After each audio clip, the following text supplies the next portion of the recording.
When the Lord restored the fortunes of Zion, then were we like those who dream. Then was our mouth filled with laughter, and our tongue with shouts of joy. Then they said among the nations, "The Lord has done great things for them. The Lord has done great things for us, and we are glad indeed. Restore our fortunes, O Lord, like the watercourses of the Negev. Those who sowed with tears will reap with songs of joy. Those who go out weeping, carrying the seed, will come again with joy, shouldering their sheaves." That is the entirety of Psalm 126, from which this year's Diocesan Convention theme comes. Then were we like those who dream. Psalm 126 was written after the Israelites returned from exile in Babylon and the rebuilding of the temple in Jerusalem around the 6th century BC. It is one of 15 psalms, Psalms 120 through 134, called the Songs of Ascent.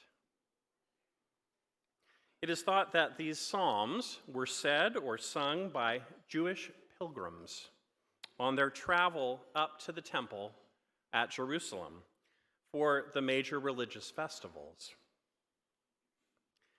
As the pilgrims traveled together up to Mount Zion, these songs of ascent would lift their spirits, unify them, and remind them where they were going and why.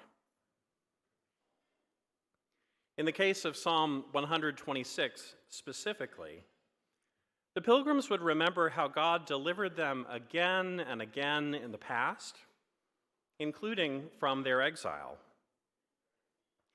And that deliverance in the past gave them hope that God would be with them for the challenges of the present day. The Lord has done great things for us, and we are glad indeed.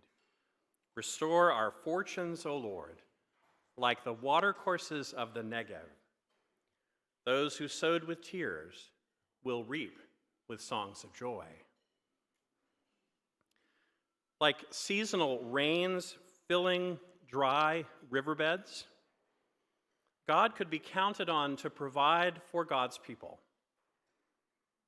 What seemed like seed wasted on thirsty ground would, by God's overflowing blessing, be made fruitful. My friends in Christ in Oklahoma, we are also pilgrims on a journey. What makes a pilgrimage different from any other kind of journey? Two things. We have a common destination that is holy, and we are traveling together as a group. The word pilgrim comes from the Latin peregrinus, meaning going through a place. Where we are now is not the destination. We are traveling through this time and place with a sacred purpose: to arrive where God is calling us. Our beautiful churches, as much as we love them, are not the destination. They are places of rest, of refuge, way stations, holy places hallowed by pilgrims' prayers. Places to worship God and to be nourished by word and sacrament. Places to heal, to encourage and be encouraged, to tell stories, to cry and to laugh on this earthly pilgrimage. We are pilgrims on a journey. Our Diocese of Oklahoma is on a pilgrimage too. From missionary district in 1837 to diocese a century later, from soliciting donations from the East Coast and trying to recruit clergy to Oklahoma in those early days, to supporting our own churches here with hard work, raising up and training our own clergy. In our history, we have planted congregations, schools, and institutions.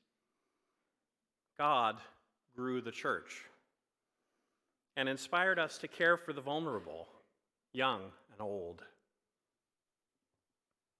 Our diocesan pilgrimage has had its dark days in our 186 years, struggles for sustainability, theological and political disputes, navigating the changes in the church and the culture, intolerance and hatred, secularism, violence, denominational decline, a pandemic. But through it all, we walked forward together as pilgrims, trusting in a faithful God who has always done great things for us. And we are glad indeed. Which brings us to the present moment. I was consecrated bishop here in Oklahoma 3.5 years ago. There have been challenges, including the COVID pandemic and the painful controversy of the past 6 weeks. But I stand before you tonight filled with gladness and with hope, confident that we are on the path that God has laid out for us. Here's why. First, congregational vitality.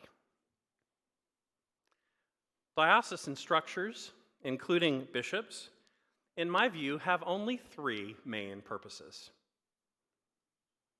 to provide a link to the ministry of the wider church, to do those things that can only or best be done on a diocesan level, and most importantly, to support the vitality of our congregations, and to a somewhat lesser degree, our institutions as well. In the past 3.5 years, here's what we have done together on vitality. We partnered with experts to pilot a congregational vitality assessment, a tool to measure aspects of vitality far beyond the limited metrics of the parochial report. An astounding 85% or more of our congregations have taken the CVA. Our vitality staff have analyzed the data, compared it to studies outside our diocese, and in just the last month, written a report to help guide our congregations and diocese in the practices that are most likely to increase vitality in our congregations of any size in Oklahoma. Now, not surprisingly, perhaps, many of the practices leading to more vitality are things like daily prayer, dwelling in the scriptures, forming disciples, and nurturing Christian friendship. But also practices outside the congregation, like engaging with our neighbors and discerning how God is already at work in the communities around us.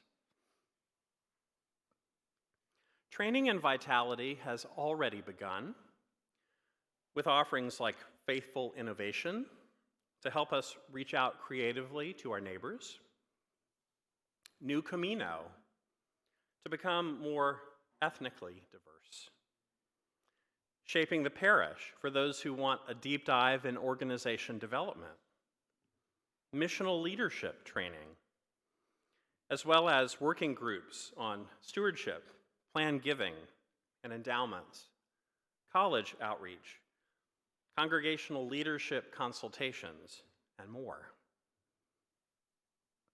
Now that we have a clearer sense of what increases vitality and what our congregations are telling us are most needed, our trainings and coaching will adjust accordingly.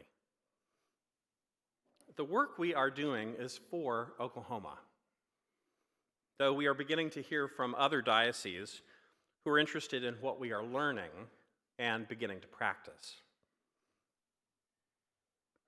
Congregational vitality also means financial sustainability. Down from a high of 22%, our mutual ministry support, the percentage of plate and pledge given by congregations for the work of the diocese and the wider church, is now down to 15%. And that's where it will be this year as well. You can clap for that if you want to.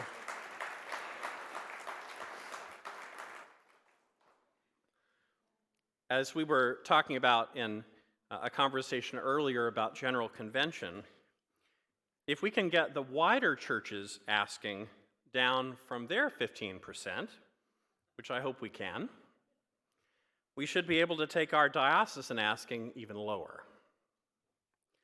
More dollars staying in congregations means more life-changing ministry where it makes the most impact, locally.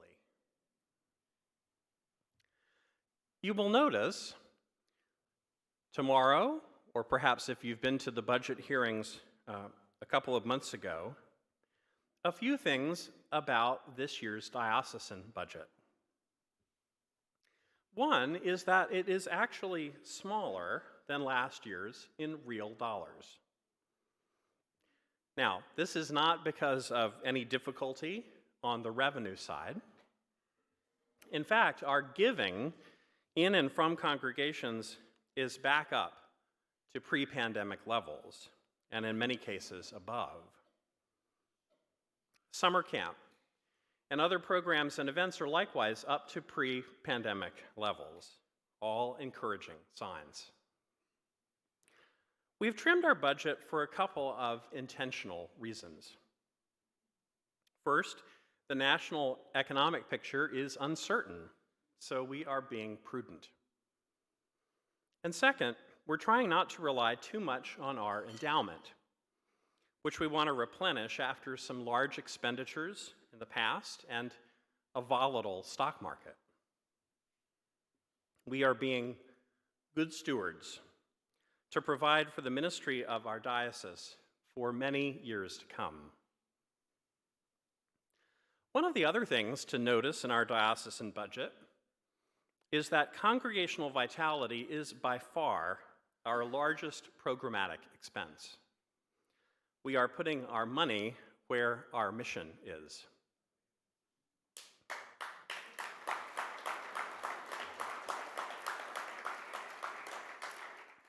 This budget category includes some of the largest support for congregations and vitality in the Episcopal Church.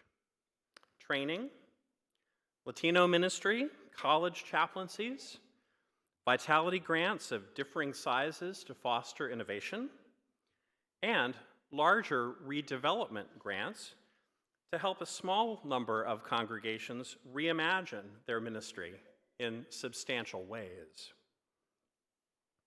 Every single one of our mission congregations receives, at minimum, financial support in the amount needed to fund a supply priest for a year. We have more small congregations in our diocese than any other size. So most of our vitality efforts are geared towards supporting you. In addition to what I've mentioned already, I'm delighted that we will be offering a small congregations conference with more details to come. There was information for the first time in the e-news that went out this morning.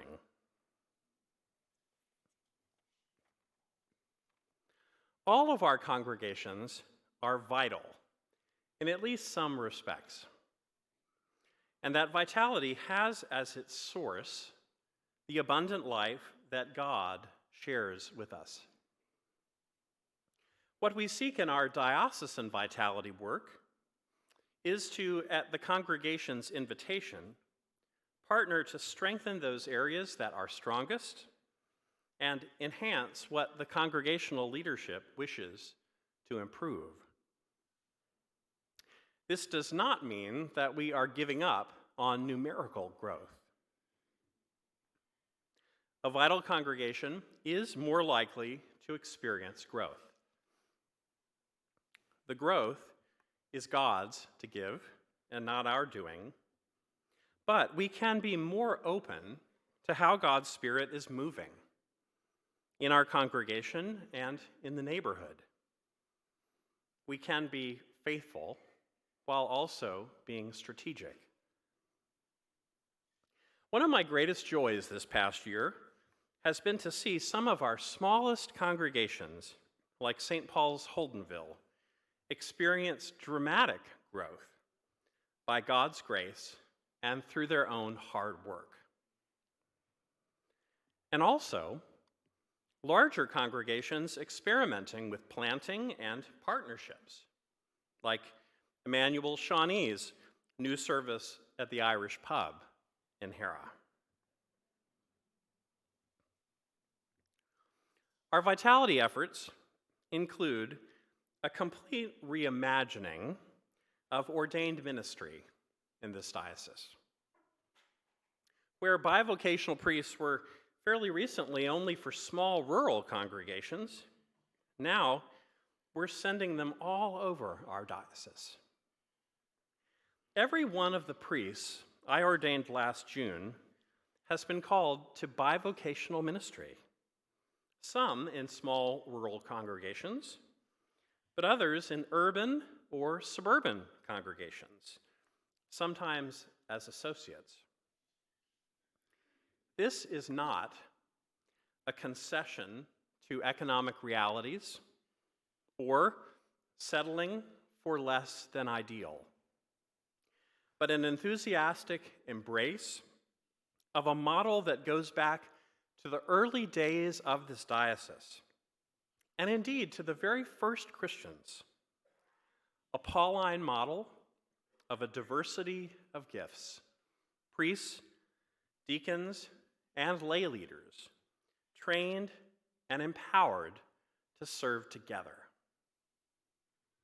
Priests doing what only they can do, graciously sharing the rest, including leadership as God gives the gifts. We will always have full-time clergy in our diocese and those who train in residential seminary.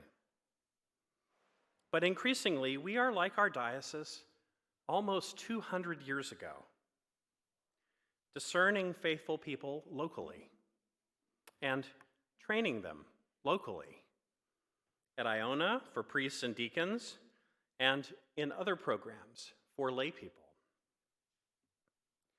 Look for much more lay training in the next year and beyond, as we empower more than ever the ministry of all the baptized. We are pilgrims on a journey. In addition to congregational vitality, I want to share about a few other aspects of our common pilgrimage. While congregations ought always, in my view, to be the center of our focus as a diocese, our diocesan institutions are also beloved and important resources for God's mission. We continue to work closely with the leadership at our senior living communities, St. Simeon's and Ardmore Village, towards greater financial stability in a rapidly evolving marketplace, and a clearer sense of what episcopal identity means in their contexts.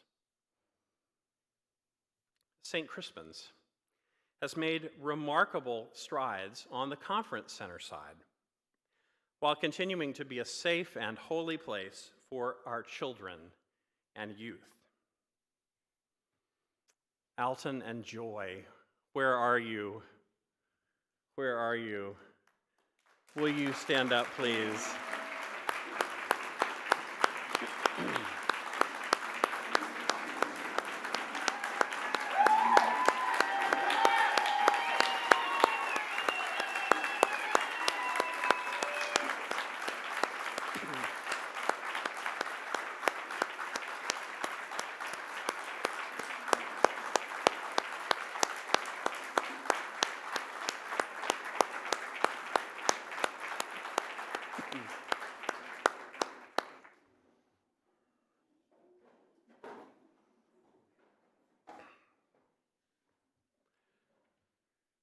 Alton and Joy, our interim leaders here, have emphasized marketing and hospitality following the recommendations of the Kaleidoscope report that we commissioned.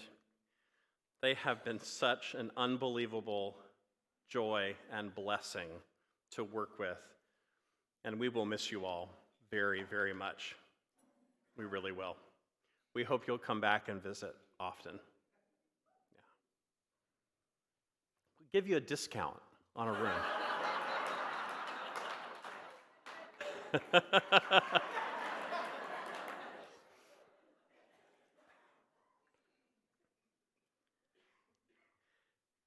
They're very humble people, but I just have to tell you that here at St. Crispin's, occupancy is at record levels.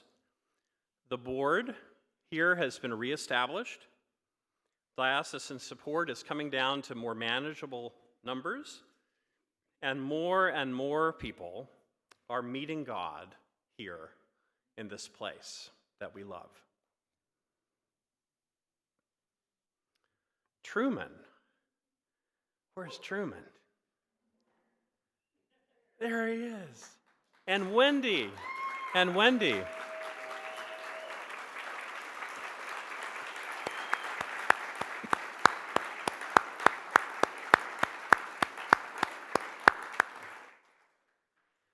Truman Hoffmeister, our recently appointed executive director, begins officially on December 1st, although of course he and Wendy are here for this convention. We're so happy about that. We are absolutely delighted, Truman, to have you coming on board following these wonderful footsteps, and we know you have so many great gifts, the both of you, to bring to us, and we can't wait to get to know you even better. Welcome.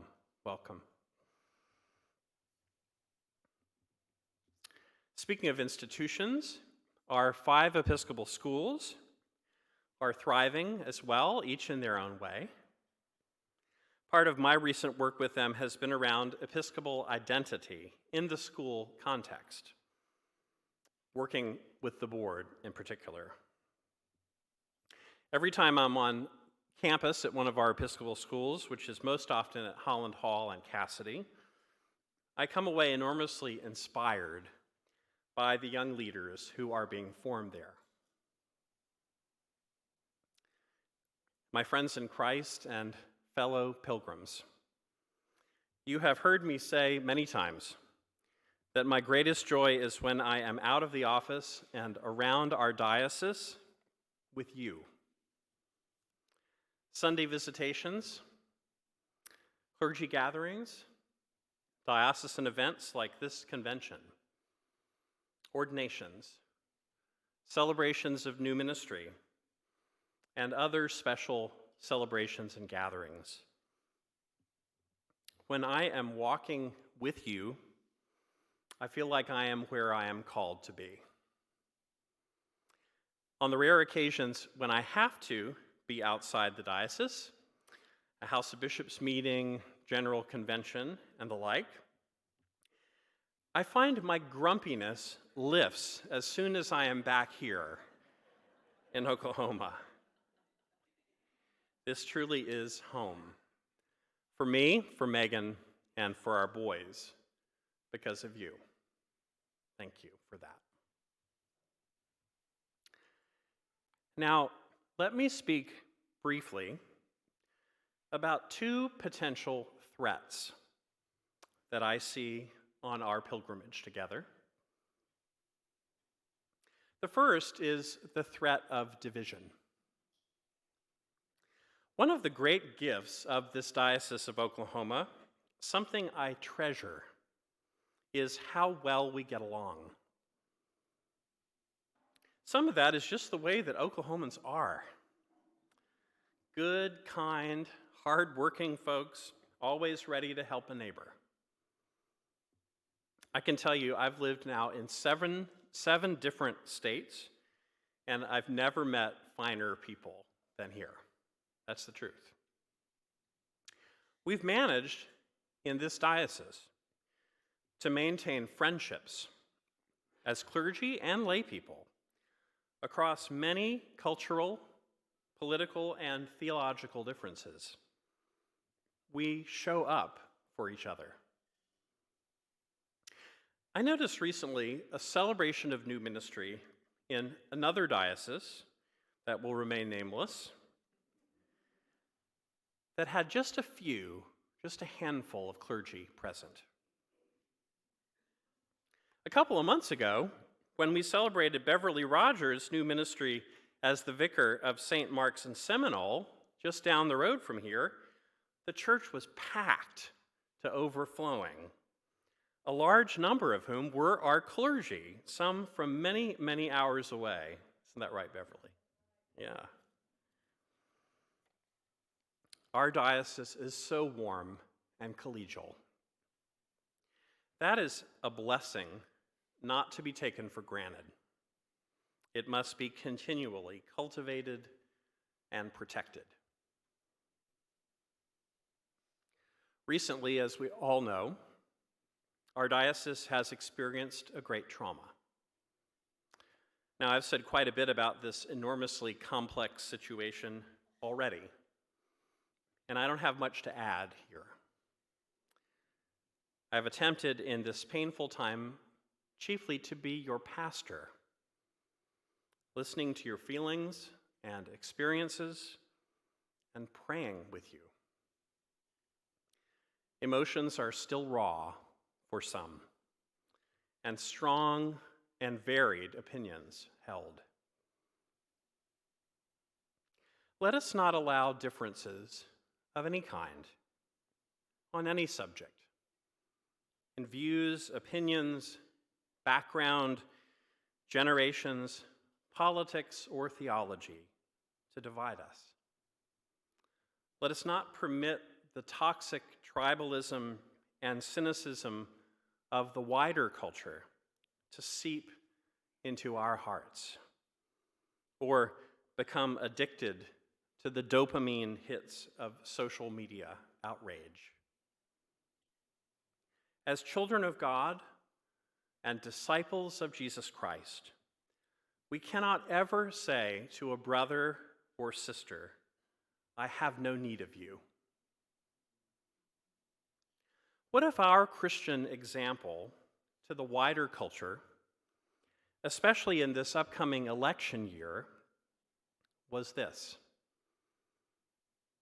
to seek justice and protect the vulnerable, to be clear about our values, while also seeing those with whom we differ not as enemies, but as fellow children of God, flawed as we are, but made in God's image. Not mere politeness or good manners, though goodness knows our nation could use a little more of each, but instead doing the deep and difficult work of real relationship, making the effort to listen instead of mock, to understand instead of dismiss, to give the benefit of the doubt, to recognize complexity, to seek common ground. And yes, to forgive, not 7 times, but 77 times. My friends, as we walk this pilgrimage, let us stick together, look out for one another, and allow not one to be lost. The second threat that I see on our pilgrimage as the Diocese of Oklahoma is forgetting our holy calling. This is no ordinary trip. It is a pilgrimage because the path and the destination are God's. Let us make no mistake. Our God is real and powerful. Not flimsy metaphor or embarrassing superstition, not a political platform or a cutesy meme, but the Almighty, the maker of heaven and earth. We follow a Savior, Jesus Christ, who was raised in his body from the dead on the 3rd day. And we are empowered by the same Spirit who appeared as tongues of fire and mighty wind on Pentecost on the day the church was born. May we never expect too little from God.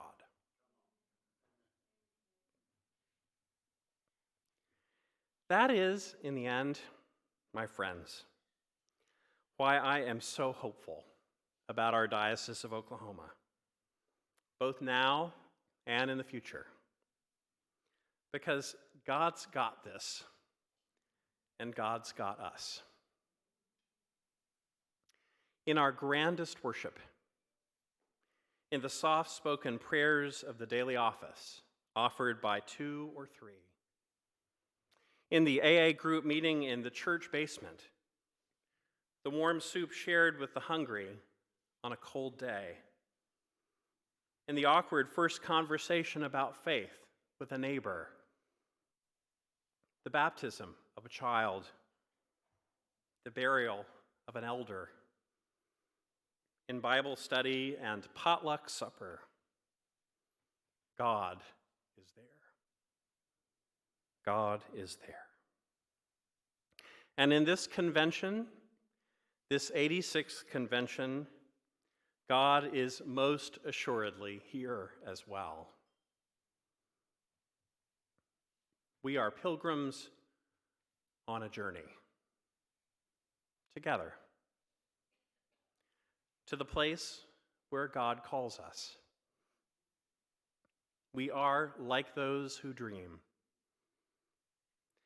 And when the rising path grows dark and the way uncertain, we follow the one who is the light of the world. Amen, and thank you.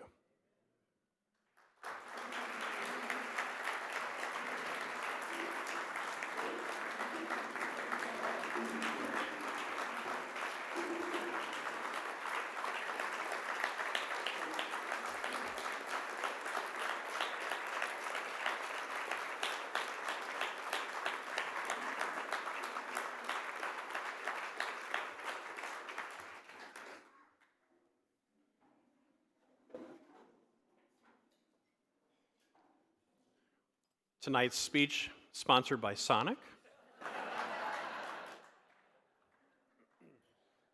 Thank you to all of our corporate partners.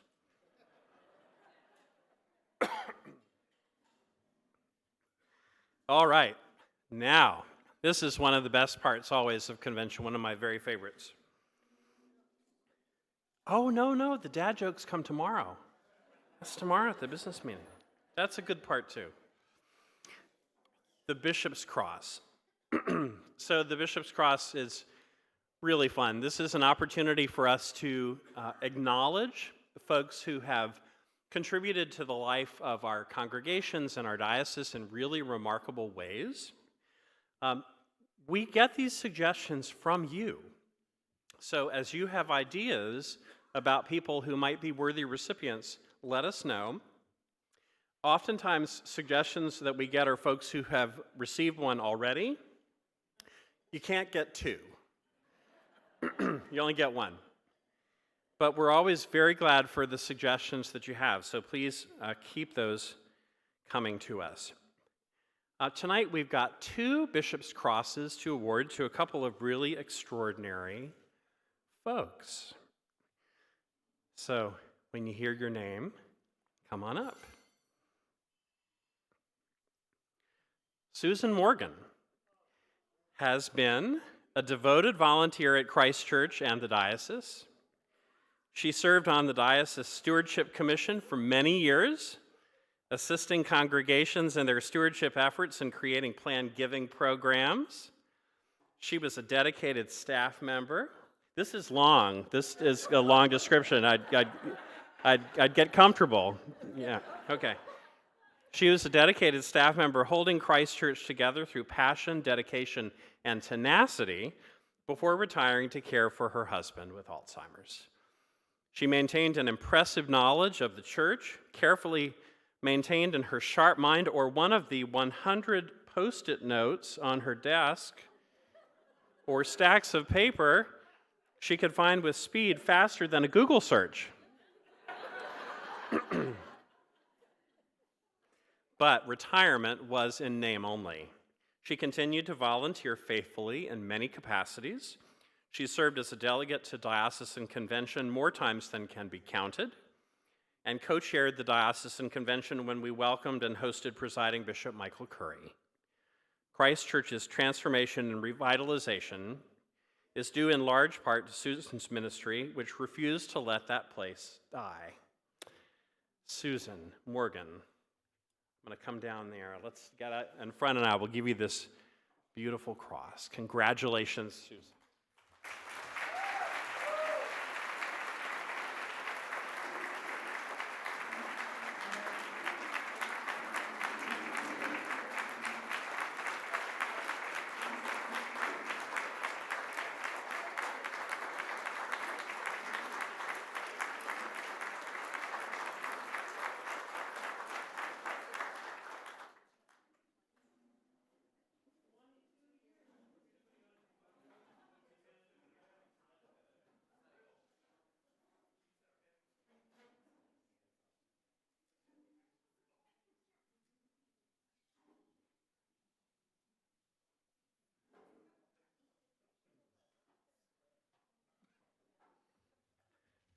I love these things. They're so great. We have one more. The Reverend K. Bowman Harvey, more affectionate. Oh.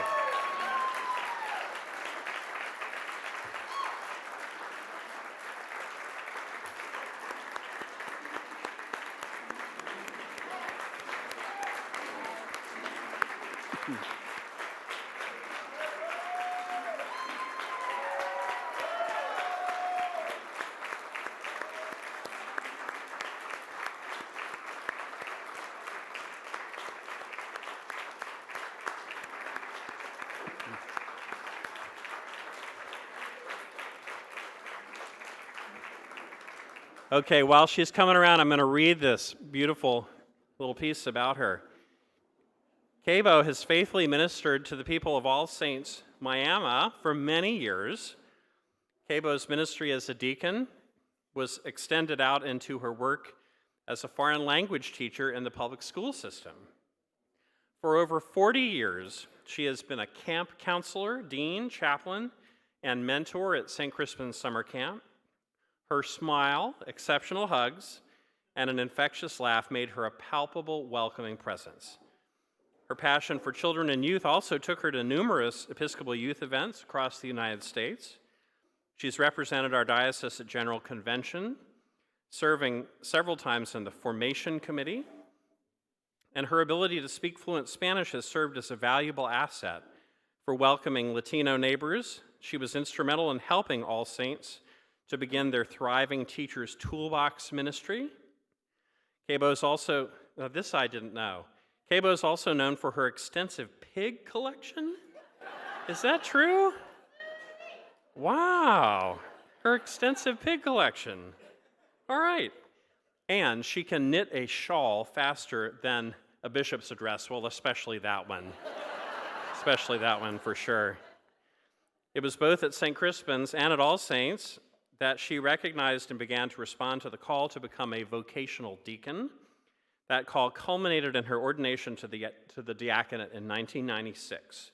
She frequently states that a deacon is called to make good trouble, and she continues to answer faithfully and graciously as a servant in God's church.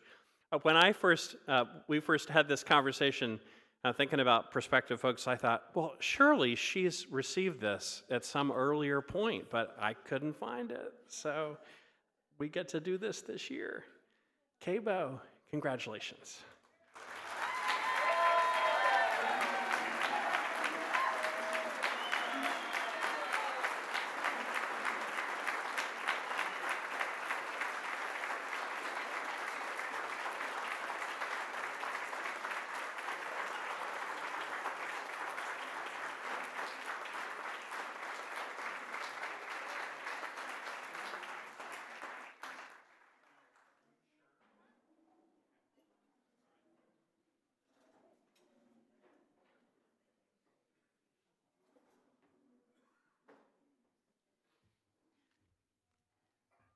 I'm short. Thank you all so much. Thank you, Bishop. I just wanted to be able to tell you all thank you. Because 1 year ago at this convention, I woke up from a coma that I'd been in for 10 days. I was in the hospital for 115 days in 2022, none in 23.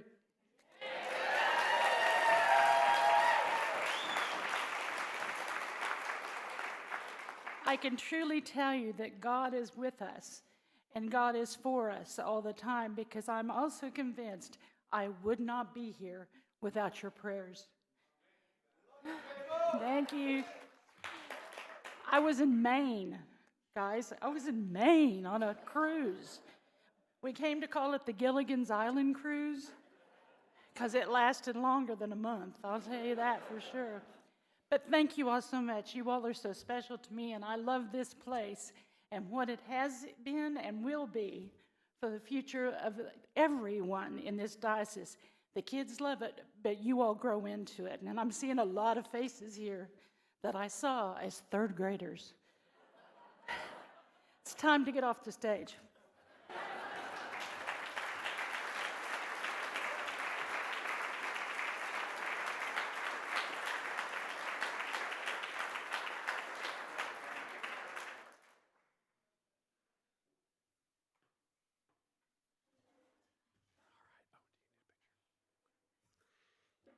Very good. Those will be hard ones to top next year, I tell you. Get those suggestions in. We'd love, love, love to have them. Fantastic. All right. I think that's all that I've got. Dion. Where is our friend Dion? Are you ready? Do you want to say anything about trivia? Or do we want to give people, I think it's technically 7:45, but what's your thought? 7:45, between 7:45 and 8, give everyone enough time to clear out. Come back in, teams of 4, and if you think about your names, if you think about who wants to join, and come back for trivia here about 7:45. Okay, so about 7:45 here, trivia, teams of 4. Think of a good, snappy name for your team. And we've got about 15 minutes or so for folks to have a little more conversation and decide what you want to do. And then remember that we do have Compline tonight at 9 down at the rec hall. Should be a beautiful evening for Compline at 9. Yeah. Oh.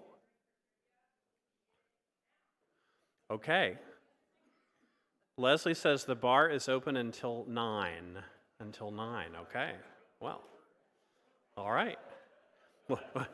Guess we'll see how the pilgrimage goes. All right. Thanks, everybody. Have a wonderful night.